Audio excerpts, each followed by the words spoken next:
The Tale of Peter Rabbit by Beatrix Potter. Once upon a time there were four little rabbits, and their names were Flopsy, Mopsy, Cottontail, and Peter. They lived with a mother they lived with their mother in a sandbank underneath the root of a very big fir tree. Now, my dears, said old Mrs. Rabbit one morning, you may go into the fields or down the lane, but don't go into Mr. McGregor's garden. Your father had an accident there. He was put in a pie by Mrs. McGregor. Now run along and don't get into the mischief. I'm going out. Then old Mrs. Rabbit took a basket and her umbrella to the baker's. She bought a loaf of brown bread and 5 currant buns. Flopsy, Mopsy, and Cottontail, who were good little bunnies, went down the lane to gather blackberries. But Peter, who was very naughty, ran straight away to Mr. McGregor's garden and squeezed under the gate. First he ate some lettuces and some French beans, and then he ate some radishes, and then, feeling rather sick, he went to look for some parsley. But round the end of a cucumber frame, whom should he meet whom could she meet but Mr. McGregor?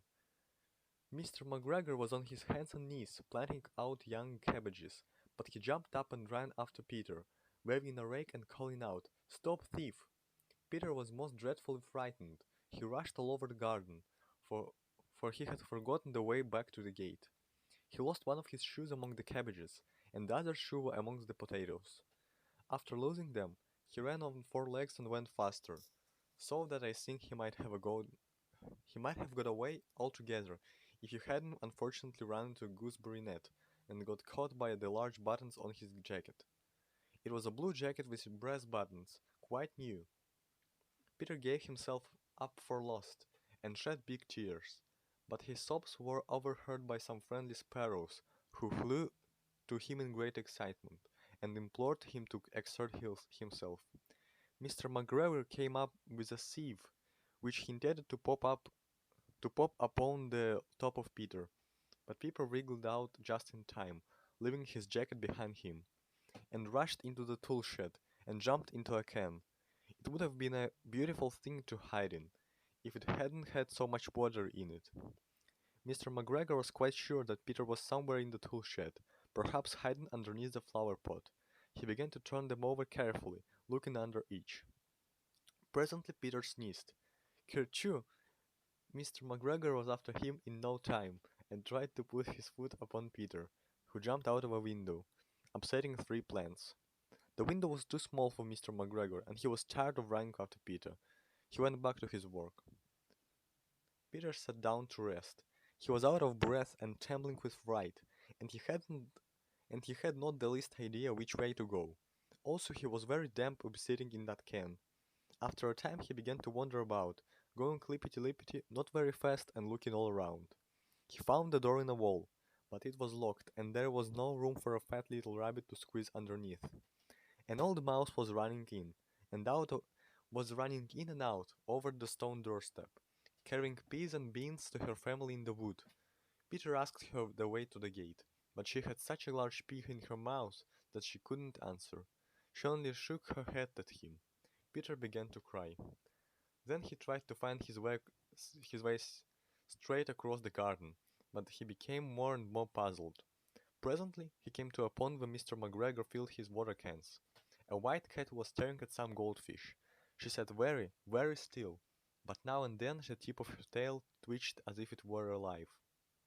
Peter thought it best Peter thought it best to go away without speaking to her. He had heard about cats from his cousin, little Benjamin Bunny.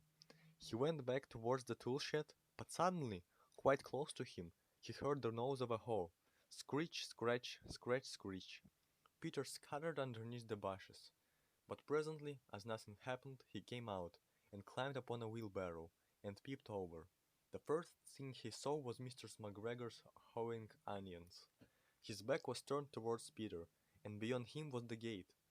Peter got down very quietly and off the wheelbarrow, and started running as fast as he would go, along a straight walk behind some black currant bushes. Mr. McGregor caught sight of him in the corner, but Peter didn't care. He slipped underneath the gate and was safe at last, in the wood outside the garden. Mr. McGregor hung up the little jacket and the shoes for Scarecrow to frighten the blackbirds. Peter never stopped running or looked behind him till he got home to the big fir tree.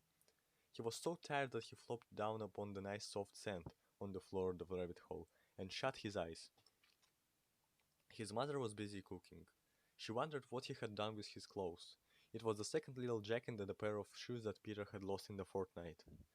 I am sorry to say but that Peter wasn't very well during the evening.